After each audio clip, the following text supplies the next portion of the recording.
तो आज हेलो दोस्तों। तो welcome back of another video. तो इस वीडियो में मैं सिखाऊंगा आपको labour requirement and different works. जो हमारे जो कंस्ट्रक्शन साइट पे जो डिफरेंट डिफरेंट जो वर्क्स होते हैं, तो उन पे जो रिक्वायरमेंट रहती है लेबर की वो क्या रहती है। जैसे कि ब्रिक मेजनरी है, तो वहाँ पे क्या रिक्वायरमेंट रहती है, कितने लेबर चाहिए, कितने मिस्त्री चाहिए, कितने मिस्त्री चाहिए आपको। तो वो डिफरेंट डिफरेंट आइटम्स मैं बताऊंगा, उसके बेस पे मैं रिक्वायरमेंट बताऊंगा लेबर के लिए कि क्या क्या रहती है। उसके उसी बेस पे हम निकाल सकते हैं कॉस्ट ऑफ मटेरियल या फिर वर्क्स। ठीक है। सबसे पहले देखते हैं अर्थवर्क पर 28.3 मीटर क्यूब या फिर 1000 क्यूबिक फीट। अगर आपका जो एक्सकावेशन है या फिर खुदाई हो रही है 1000 क्यूबिक फीट की, 1000 क्यूबिक फीट। हमेशा जो एक्सकावेशन होता है, जो खुदाई होती है फुटिंग के लिए, फाउंडेशन की किसी भी कॉलम फुटिंग के लिए, तो उसमें क्यूबिक फीट में होती है। तो एक्सकवेशन इन फाउंडेशन ट्रेंचेस, फाउंडेशन आपका क्या हो गया, जैसे कोई भी फुटिंग हो गई, ठीक है, वह कितनी भी विड्थ में हो सकती है। ट्रेंचेस, अगर आपके ट्रेंचेस इस तरह से सेम में हो रहे हैं, ठीक है। तो etcetera in ordinary soil including disposal up to 30 metre. अगर आपकी जो सॉइल है, जो मिट्टी है ऑर्डिनरी टाइप का, जैसे कि बिल्कुल लूज मिट्टी है, जैसे कि बिल्कुल नॉर्मल मिट्टी है, कहीं पे साइड पे हार्ड नहीं होनी चाहिए, नॉर्मल टाइप की मिट्टी होनी चाहिए। तो सॉइल इंक्लूडिंग डिस्पोजल आपके इसमें शामिल है। आपके डिस्पोजल मतलब ये मिट्टी, उसको एक्सकवेशन भी करेगा लेबर, जो लेबर इसको एक्सकवेशन भी करेगी प्लस इसको डिस्पोजल भी करेगी, जैसे कि इसको बाहर निकालेगी एकदम यहाँ से। ये नहीं बस खोद खोद कर डालना है, या फिर इसको ऐसे नहीं है कि जो लेबर जो इसको खुदाई भी करेगी प्लस इसको बाहर भी डालेगी। ठीक है। अप टू 30 मीटर, 30 मीटर तक, जिसकी जो लंबाई होगी मिनिमम 30 मीटर तक का। ठीक है। एंड लिफ्ट ऑफ 1.5 मीटर, और इसको जो लिफ्ट करेगी आपकी 1.5 मीटर। अगर आपकी जो एक्सकवेशन है ये वाली है, इसकी जो गहराई है सपोज कीजिए 1.5 मीटर है, तो 5 फीट, जैसे कि आपका 5 फीट हो गया, ठीक है, 5 फीट हो गया, तो इसके लग तक आपका डिस्पोजल करता है। ठीक है। तो वो लिफ्ट करती है आपको। एग्जांपल देख लेते हैं। एक्सकवेशन के लिए आपके ट्रेंचेस बता दिया मैंने 28.3 मीटर क्यूब के लिए, प्लस इसका ट्रेंचेस देख लेते हैं। सपोज कीजिए आपका एग्जांपल देख लेते हैं। सपोज कीजिए 30 फीट इसकी लंबाई है, 5 फीट इसकी गहराई है, और 6.6 इसकी चौड़ाई हो गई। तो इसमें क्या रिक्वायरमेंट रहती है, रिक्वायरमेंट क्या रहती है, बेलदार मजदूरों की। 5 बेलदार रहते हैं और 4 मजदूर रहते हैं। इसमें जो रिक्वायरमेंट रहती है 1000 क्यूबिक फीट के लिए 5 बेलदार और 4 मजदूर। अगर आपको पता है कि 5 बेलदार की क्या रिक्वायरमेंट, तो इसमें आप क्या निकाल लेंगे, cost, cost per cubic feet. Cost per cubic feet निकालेंगे हम। कैसे निकालेंगे इसके, जैसे कि आपकी कोई एक्सकवेशन है, ये वाली एक्सकवेशन है, इसकी जो है कितना ट्रेंचेस है, ये सपोज कीजिए 100 CFT है, तो 100 CFT है, तो उसमें निकालेंगे हमें कॉस्ट पर क्यूबिक फीट। कैसे निकालते हैं, अगर आपको पता है 1000 क्यूबिक फीट के अंदर 5 बेलदार 4 मजदूर लगते हैं, तो एग्जाम्पल देख लेते हैं। आपने किसी ठेकेदार को दे दिया, जैसे कि आप हो, तो आपने किसी ठेकेदार को दे दिया भाई एक्सकवेशन करना है, 75 क्यूबिक फीट की है, और रेट आपने दे दिया उसको 50 रुपये पर क्यूबिक फीट। बट ये जो 50 रुपये दिए आपने ऐसे ही दे दिए, और स्टैंडर्ड क्या है वो देख लेते हैं। ऐसे ही बदले जब आपने एज पर रेट से कितना मिला है 3750। और थंब रूल क्या कहता है, थंब रूल में आपको 1000 स्क्वायर फीट, आपकी 1000 क्यूबिक फीट आपकी एक्सकवेशन होना है, और 5 आपके बेलदार लग रहे हैं, और 4 आपके मजदूर। 5 बेलदार वो लग रहे हैं जो आपकी खुदाई उसको करेंगे, 4 मजदूर वो लग रहे हैं जो आपको मिट्टी को डिस्पोजल करेंगे या फिर उसके लिए हेल्प करेंगे इसमें। तो 5, अगर आपकी जो 5 मजदूर हैं 350 है, या फिर 4 बेलदार है 300 है, तो इन दोनों का टोटल कितना बनता है 1750, और 4 मजदूरों का 1200, तो टोटल कितना हुआ 1950। ठीक है। 1950 आपका कितना हुआ, 1950 पर 1000 क्यूबिक फीट। अब हमें निकालना है क्यूबिक फीट का रेट। तो फॉर 1000, अगर आपके पास 1000 क्यूबिक फीट के लिए 1950 रुपये लग रहा है, तो 75 क्यूबिक फीट के लिए कितना लगेगा, तो 1950 डिवाइड बाई 1000 इंटू 75। ये तो है आपके 1 क्यूबिक फीट के लिए, तो 75 क्यूबिक फीट के लिए कितना कॉस्ट आएगा। तो जब हम इसको घा करते हैं, इसको गुना कर लेते हैं, तो 146.25 पर क्यूब पर 75 फीट। तो ये जो रेट आ रहा है आपका कितने 75 फीट का, 75 फीट का कितना रेट आता है 140.25 फीट। अब निकाल लेते हैं एक रेट 1 क्यूबिक फीट का। अगर आपको पता है ये आया 75 फीट के लिए इतना कॉस्ट आता है, तो 1 फीट के लिए कितना आएगा, सिंपल इससे भाग कर देंगे, तो 1.95 पर CFT। तो ये कॉस्ट आपका 1.95 पर क्यूबिक फीट का कॉस्ट आ जाता है। अब अगर हम इसी से निकालें 1000 फीट से निकालते हैं, अगर आपको पता है 1000 फीट में हमने निकाला था 1950, तो 1950 डिवाइड बाई 1000, तो सिंपल कितना आ जाएगा ये ये 2 जीरो है तो यहाँ पे लग जाए सिंपल। तो 1.95 पर CFT। तो 1.95 CFT का लग रहा है। अगर आपके पास कोई भी ट्रेंचेज या कोई भी खुदाई हो रही है, सपोज कीजिए 125 CFT आपके पास एक्सकवेशन है, ठीक है, ये आपकी एक्सकवेशन। इसकी एक्सकवेशन कैसे निकालते हैं? लैंड इंटू ब्रेथ इंटू ये आपकी इंटू ये हाइट, ठीक है। कुछ भी हो सकता है किसी तरह का, इस तरह का ट्रेंचेस भी हो सकता है, जैसे ट्रेपजॉइड होता है, इस तरह से का भी हो सकता है, किसी तरह की एक्सकवेशन हो सकती है। तो उसका जो भी वॉल्यूम निकालेगा तो उसी से आपको गुना कर देना है। तो 1.25 क्यूबिक फीट है, तो रेट आपका कितना है? 1.95। तो 1.95 इंटू 125 टोटल आपका अमाउंट आ जाएगा, ठीक है, 125 क्यूबिक फीट के लिए। ठीक है, ये तो एक थंब रूल मैंने एग्जाम्पल के साथ बता दिया। अब आगे देखते हैं और एग्जाम्पल। अगर आपके पास रिफिलिंग है, refilling excavated earth in foundation plane etcetera including consolidation in 15 centimetre. अगर आपके साइड पे कोई भी एक्सकवेशन हो चुका है, तो उसमें आपको क्या करना है? आपको सपोज कीजिए सेट बैक, ये आपकी सेट बैक फिलिंग, आपको बैक फिलिंग यहाँ पे फाउंडेशन हो गई है, आपकी फाउंडेशन क्लियर हो चुकी है, तो आपको ये बैक फिलिंग करनी है। तो एक्सकवेशन हो चुका है, उसको फिलिंग करना है आपको इन फाउंडेशन में या फिर प्लिंथ बीम में एक्सेट्रा इंक्लूडिंग शामिल है आपका कंसोलिडेशन। आपको कंपैक्टेड आपको अच्छे से करना है 6 इंच लेयर तक। आपको जो वन टाइम में क्या करते हैं, 6 इंच तक लेयर करेंगे, उसको कंपैक्शन करेंगे, फिर 6 इंच तक करेंगे, उसको कंपैक्शन करते हैं। तो इस तरह से अच्छे से कंपैक्शन होना चाहिए लिस्ट का, ठीक है। तो उसमें क्या रिक्वायरमेंट रहती है? तो 3 बेलदार, 2 मजदूर प्लस हाफ मिस्त्री रहता है। 3 बेलदार आपको जैसे कि मिट्टी डालते रहते हैं, मजदूर भी उसमें हेल्प करते हैं, जैसे कि मिट्टी से उठा के डालते हैं, और भिस्ती आपको जरूरत पड़ती है उसमें। तो मैंने उसमें बता दिया, जब अगर आपके पास है 1000 क्यूबिक फीट के लिए आपको रिफिलिंग करना है, 3 बेलदार हो गए, 2 मजदूर हो गए, और आपका हाफ भिस्ती हो गया। आपको अगर इनका पता है रेट क्या है, अगर आपको इनका रेट पता है क्या है, तो आप सिंपल को गुना कर दीजिए। सपोज कीजिए 3 बेलदार है, तो 3 बेलदार की सपोज कीजिए 400 है, और 2 मजदूर है सपोज कीजिए 350 है, और बिस्ती का रेट सपोज कीजिए इसका 300 रुपये है। तो इनको सिंपल आपको क्या कर देना है? गुना कर देना है।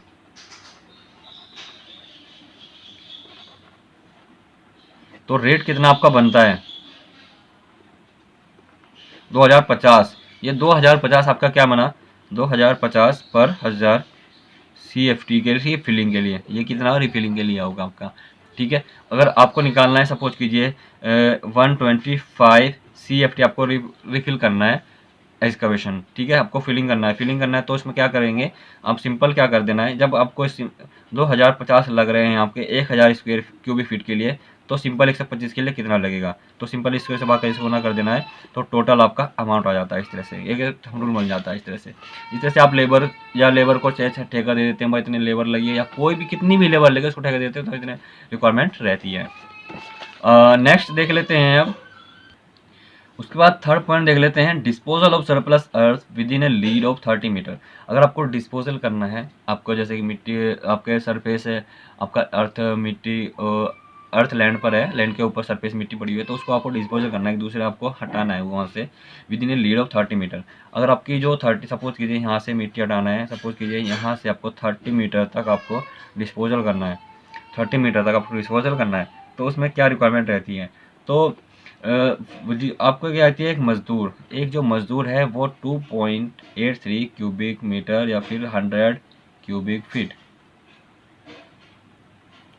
आपका जो है 100 क्यूबिक फीट का जो डिस्पोजल आपको कर सकता है वो। अब देख, ये तो एक्सकवेशन की बात हो गई थी। अब देख लेते हैं बी पॉइंट। हमें करना है सीमेंट कंक्रीट वर्क पर 2.83 क्यूबिक मीटर 100 क्यूबिक फीट। अगर आपको सीमेंट कंक्रीट है 100 क्यूबिक फीट की, तो उसमें क्या करना है? लेइंग सीमेंट कंक्रीट, आपकी सीमेंट कंक्रीट करनी है, ठीक है। तो 100 क्यूबिक फीट के लिए हमें क्या करना है? लेइंग सीमेंट कंक्रीट, आपको कंक्रीट बिछानी है। तो रिक्वायरमेंट क्या रहती है? 2 बेलदार, 3 मजदूर और 3/4 बिस्ती, या फिर प्लस 1/4 मेसन। आपकी जो फ्लोरिंग है, ठीक है, इसमें आपको फ्लोरिंग होनी है, सपोज कीजिए 20 फीट बाय 10 फीट, ठीक है। तो सपोज कीजिए आपकी 10 फीट बाय 10 फीट का आपके 100 क्यूबिक फीट हो गई।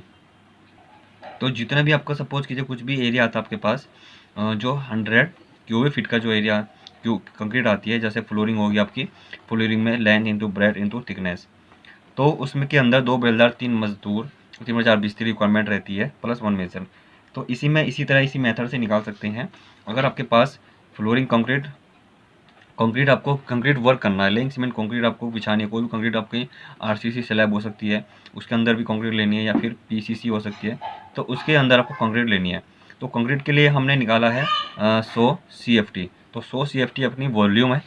तो रिक्वायरमेंट क्या क्या रहती है? रिक्वायरमेंट आपकी लेबर प्लस कॉस्ट, ठीक है। लेबर आपके पास रहती है 2 बेलदार, 3 मजदूर और 3/4 आपके पास बिस्ती हो गया, 1/4 आपका मेसन हो गया। तो मेसन को लास्ट में क्या जरूरत पड़ती है? बीच बीच में आपको जरूरत पड़ती है खाली उसको फिनिशिंग करने में बीच बीच में। बाकी कंक्रीट वाला पिछाता रहता है, कंक्रीट वाला लेयर करता रहता है। तो आपके पास हो गया 2 बेलदार, 2 बेलदार हो गया, 3 आपके पास मजदूर हो गए हैं, 3/4 बिस्ती हो गए हैं, जो अपने पानी वानी ला देता है, उसमें मिक्सिंग करता है या फिर डालता रहता है। तो वो सभी क्या करेगा? मिक्सिंग, इसमें क्या करेगा? मिक्सिंग करेगा, प्लस मिक्सिंग से लेकर फिनिशिंग तक, लेइंग फिनिशिंग, इसमें क्या इंक्लूड आपका? लेइंग, मिक्सिंग और फिनिशिंग, इसमें सब इंक्लूड है। 2 बेलदार हो गए, 3 मिस्त्री और 4/4 और ये आपके मिस्त्री हो गए। तो 2 बेलदार की सपोज की, तो 2 बेलदार आपके पास 450 में, और 3 मजदूर आपके पास सपोज कीजिए 400, और तुम भिस्ती आपके पास हो गया 3/4 इंटू भिस्ती आपके 300 में आता है। मिस्त्री आपका सपोज कीजिए 1/4 मिस्त्री है, उसके पास है 600। तो रिक्वायरमेंट इनकी क्या रहती है? तो जो भी कॉस्ट आता है सपोज कीजिए 900, 800, इसका भी 3/4 कर लेंगे। 3/4 में आपको सपोज कीजिए 100 हो गया, तो इसका रहता है सपोज कीजिए 125, समथिंग कुछ भी हो सकता है। तो ठीक है, तो इनका जैसे कॉस्ट निकालते हैं, ठीक है। तो जो भी कॉस्ट रहता है इनका जो टोटल कर लेंगे, तो टोटल कॉस्ट करने के बाद टोटल कॉस्ट कितने का आता है? ये आपके पास आ जाता है, सपोज कीजिए यहाँ पे सपोज कीजिए आपके पास 1950 आ जाता है आपके पास 100 CFT के लिए। 100 यहाँ पे इनका टोटल कॉस्ट हमने निकाल दिया है। तो ये आपके पास 100 क्यूबिक फीट का जो निकाला, 100 क्यूबिक फीट के लिए निकाला, इतना कॉस्ट आता है।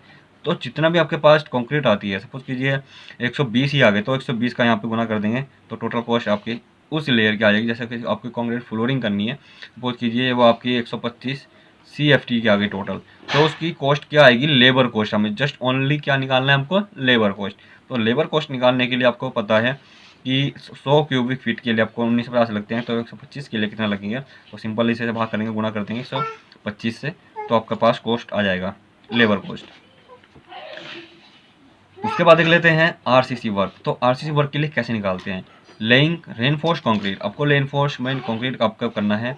3 बेलदार लेंगे, 3 मजदूर होगा, आपका 1/13 बिस्ती रहता है, और 1/2 मेसन रहता है। रिक्वायरमेंट किसकी रहती है? 100 क्यूबिक फीट के लिए। इसमें वो क्या करता है? मिक्सिंग से लेकर आपकी मिक्सिंग लेकर फिनिशिंग तक, ठीक है। तो वो रिक्वायरमेंट इसमें रहती है। तो इसमें कॉस्ट आपको निकालना है। कॉस्ट क्या निकालेंगे? Labour cost. तो कंक्रीट के लिए लेबर कॉस्ट, अगर आपके पास 100 क्यूबिक के लिए इतना कॉस्ट आ रही है लेबर कॉस्ट, तो या रिक्वायरमेंट इतनी लेबर रिक्वायरमेंट हो रही है, तो 120, सपोज ये 120 आपके पास क्यूबिक फीट आ गई कंक्रीट आरसीसी, तो उसमें कितनी रिक्वायरमेंट आएगी? सेकंड पॉइंट देख लेते हैं, centring and shuttering for flat surface. अगर आपके पास कोई भी फ्लैट सरफेस है, उसकी आपको क्या करनी है? सेंटरिंग करनी है, शटरिंग करनी है, उसके पास प्लाई लगानी है, प्लाई लगाने के बाद उसमें प्रॉप्स लगाने हैं। तो उसमें क्या रिक्वायरमेंट है? 4 बेलदार और 4 कारपेंटर। 4 कारपेंटर तो रहेंगे जो वो उसको मेजरमेंट करेंगे, अच्छे से लगाते हैं। 4 बेलदार उसके हेल्पिंग करेंगे, जो नीचे बल्ली वाली पकड़ेंगे, अच्छे से लगाएंगे। तो वो क्या करता है? 100 स्क्वायर फीट पर डे, एक दिन के अंदर इतना लेबर रिक्वायरमेंट रहती है। तो इसी से आप, जैसे कि मैंने एग्जाम बता चुका हूँ मैं, कॉस्ट निकालना है आपको। ये तो हो गई लेबर रिक्वायरमेंट और लेबर कॉस्ट। लेबर कॉस्ट आपका जो साइड पे आपका कॉस्ट चल रही होगी उसी से निकाल लेंगे, ठीक है। तो आपका पास 1000 स्क्वायर फीट के लिए पर डे के लिए हो जाएगा। सपोज कीजिए आपके पास कोई भी स्लैब है 10 बाई 10 फीट की, तो 10 बाई 10 फीट की आपके पास स्लैब है, तो उसमें क्या रिक्वायरमेंट? 4 कारपेंटर होते हैं और 4 बेलदार, ठीक है। तो ये एक दिन में काम कर देते हैं। तो ये आपकी सेंटरिंग रहेगी, सेंटरिंग रहेगी। सेंटरिंग आपका सेंटरिंग एंड सेंटरिंग आपकी, ये सपोज कीजिए आपकी ये स्लैब है, तो इसके अंदर आपके पास बीम है, ये आपकी बीम आ रही है चारों तरफ से, और ये आपकी स्लैब हो गई। तो उसमें सेंटरिंग एंड सेंटरिंग दोनों मिक्स है। सपोज कि आपकी स्टेयर केस है, तो स्टेयर केस में भी ये इंक्लूड है, ठीक है। उसके बाद देख लेते हैं रेनफोर्स वर्क 4 RCC, आपके पास रेनफोर्समेंट आ गया। रेनफोर्समेंट क्या आपके पास स्टील बार जो प्रोवाइड होना है स्लैब के अंदर, बीम के अंदर। तो एक ब्लैक स्मिथ रहेगा या फिर फिटर प्लस 1 बेलदार। एक बेलदार रहता है, एक वर्कर रहता है जो स्किल लेबर बोलते हैं इसको, स्किल, और ये आपके पास अनस्किल। ठीक है, ये आपके पास अनस्किल लेबर या स्किल लेबर होगी तो वो 100 kg पर डे, एक दिन के अंदर 100 kg आपका स्टील बाइंड कर सकता है। तो इसी से आप रिक्वायरमेंट निकाल सकते हैं। सपोज कि आपके पास कोई स्लैब है 10 बाई 10 फीट की, तो उसमें आपको पास बाइंडर यूज होना है, तो उसमें आपको सिंपल क्या कर देंगे, 2 बेलदार उसमें रिक्वायरमेंट रहती है, एक स्किल आएंगे अनस्किल। तो उन दोनों का कॉस्ट निकाल सकते हैं। तो इसमें होती है आपके पास लेबर रिक्वायरमेंट एक स्किल एक अनस्किल लेबर। तो स्किल के लिए सपोज कीजिए 600 है, अनस्किल के लिए 500 है, तो वो क्या कर सकते हैं 1100 में वो आपके पास 100 kg, एक 100 kg का कितना हुआ, एक मंडल। तो एक मंडल जो आपका 100 kg का होता है वो तो कर लेगा। ठीक है, तो इस तरह से आप रिक्वायरमेंट निकाल सकते हैं। उसके बाद देख लेते हैं आपका स्टोन वर्क पर 2.100 क्यूबिक फीट के लिए, 100 क्यूबिक फीट के लिए आपको स्टोन वर्क करना है। तो रैंडम रब्बल मेजरिंग आपकी क्या करते हैं, स्टोन की जो होती है, स्टोन जो मेजरिंग करते हैं पत्थर की जो होती है, तो उसमें क्या रिक्वायरमेंट है, 3 मेजन, 3 बेलदार, 2 मजदूर, 1/4 बिस्ती। तो मेसन आपको जो चुनाई करेगा, बेलदार आपकी जो हेल्प करेगा, ठीक है, 2 मजदूर आपके पास रहेंगे जो आपका मटेरियल ला के देगा, और 1/4 बिस्ती रहता है जो हेल्पिंग के लिए काम आ जाता है। उसके बाद देख लेते हैं, ये अगर आपको पता है इसमें आपकी ये आ गई labour requirement 100 cubic feet per day. 100 cubic feet per day में इतना मजदूर काम कर लेता है, इतने जो वर्क हो सकते हैं, जो वर्क होते हैं मेजनरी आपकी इतने काम कर लेते हैं। आपको पता है कि लेबर रिक्वायरमेंट आपके पास तो निकल गई, अब उनकी लेबर कोस्ट कैसे निकालेंगे, तो 3 मेसन के लिए सिंपल गुना कर देंगे। सपोज कीजिए इतना 3 बेलदार है तो और 2 मजदूर है, सपोज कीजिए 400 है, 1/4 बिस्ती है तो 300 है, तो इनके गुना कर लेंगे तो आपके पास लेबर कोस्ट आ जाता है। ठीक है, तो लेबर कोस्ट आपके पास आ जाएगा, तो इसी तरह से आप लेबर रिक्वायरमेंट निकाल सकते हैं। तो नेक्स्ट वीडियो में बताऊंगा और भी टॉपिक में, तो ये काफ़ी वीडियो बड़ी हो जाती है तो इसीलिए वीडियो में यहीं रोकता हूँ। तो मिलते हैं नेक्स्ट वीडियो में, तब तक के लिए बाय बाय, थैंक यू।